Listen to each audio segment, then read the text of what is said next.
Inyong lahat. Sabi ni Saint Paul VI sa kanyang encyclical na Evangelii Nunciandi, ang sabi niya, modern men listen to witnesses rather than teachers. If they're going to listen to teachers because they are witnesses. Sa madaling sabi, sa panahon natin ngayon, mas madali natin pakinggan yung mga saksi kaysa sa tagapagturo. Makikinig man sa tagapagturo, ito'y dahil sila'y mga tunay na saksi. Sa isang banda, hindi ba't ito ang ginagawa ng mga sikat ngayon, mga tawag nating ay influencers? Sa pamamagitan ng kanilang karanasan, matagumpay nilang naimpluwensyahan ang kanilang bawat followers. Kaya nga po, mga minamahal kong mga kapatid, ito yung isang mahalagang aspeto ng ating buhay Kristiyano, ang pagiging saksi sa pananampalataya na ating pinanghahawakan. Mayroon tayong kasabihan, laway lang ang puhunan. Sa isang banda, maganda, mukhang positibo, sapagkat wala kang ilalabas na pera o kahit ano paman, kundi laway lang, pagpapahayag lang. Pero, kinakailangan natin maunawaan na dapat din natin tumbasan ang laway sa pagpapatotoo. Hindi naman tayo maniniwala, hindi ba, sa isang taong magbibigay sa atin ng direksyon, pero yung taong ito, hindi pa nararating yung kanyang ibinibigay sa atin. Kaya ito po yung diwa ng ating ebanghelyo. Akala ng mga alagad, kilala nila si Jesus. Maring oo, naniniwala sila na siya ang Mesiyas, siya ang tagapagligtas, subalit ang kanilang pagkaunawa ay hindi tugma doon sa katotohanang ipinapahayag ni Jesus patungkol sa kanyang sarili. Kaya matapos niyang ipahayag na ang Mesiyas, pahihirapan, papatayin, pero muling mabubuhay, hindi iyon matanggap ng mga alagad.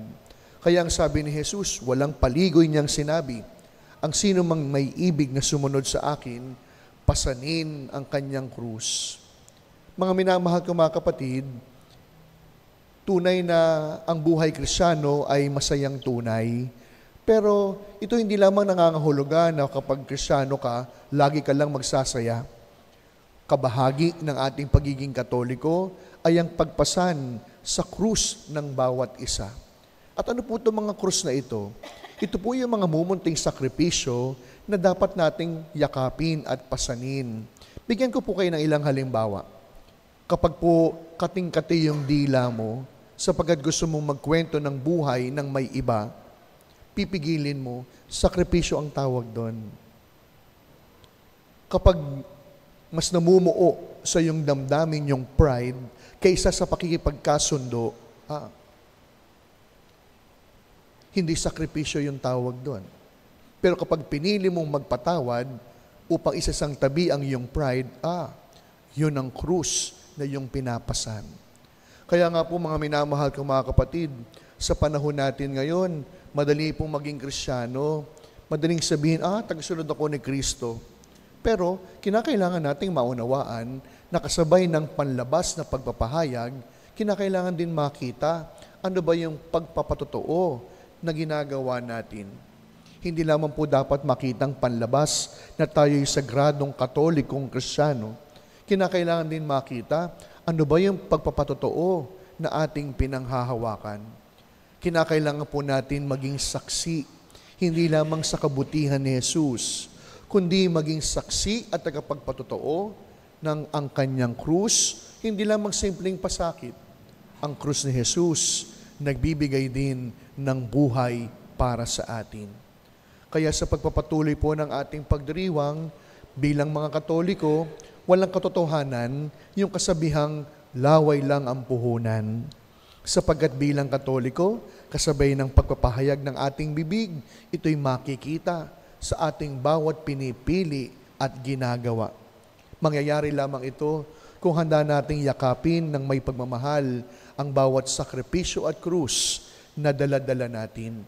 Kaya sa pagpapatuloy po ng ating pagdiriwang, mainam na tignan bago kayo matulog mamayang gabi, ano po ba yung krus na ating pinapasan? Isang kapwa na lagi tayong chinichismis? Isang kapwa na palagi tayong sinisiraan? O isang kapwa na pinipilit at pinupush yung ating pasensya? Yan ang krus natin. Ang krus, pinapasan, niyayakap, nang sa gayon, sama-sama tayong magiging saksi.